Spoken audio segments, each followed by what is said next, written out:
ఓం ప్రేం శ్రీమాత్రే నమః. మనము శ్రీ మహావిష్ణువు హయగ్రీవుడిగా మారిన విశేషం తెలుసుకున్నాం ఒక కథలో.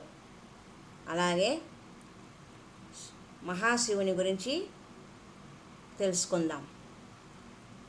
పంది కొమ్ములు ధరించిన పరాత్పరుడు.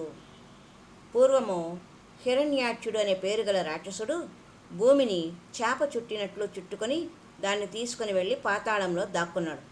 అది తెలిసిన విష్ణుమూర్తి భయంకరమైన వరాహ అవతారం ధరించి పాతాళంలో దాక్కున్న హిరణ్యాక్షుని వెతికి పట్టుకొని అతన్ని చంపే భూమిని తెచ్చి యథాస్థానంలో ఉంచాడు.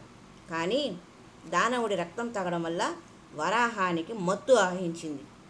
అది భయంకరమైన రూపంతో తిరుగుతూ జీవులందరినీ హింసించడం మొదలుపెట్టింది. అది పెడుతున్న బాధలకు తట్టుకోలేక దేవతలందరూ, మాధవ శాంతించు తండ్రి, ఏమిటి మాకి శిక్ష, ఎందుకింత ఉన్మాదుడివయ్యావు, నువ్వే మమ్మల్ని హింసిస్తే ఇంకా మాకు దిక్కు ఎవరు అని పరిపరి విధాలా వేడుకున్నారు.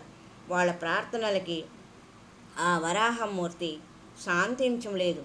అందరూ కలిసి వెళ్ళి మహాదేవుడికి ఈ విషయము తెలియజేశారు.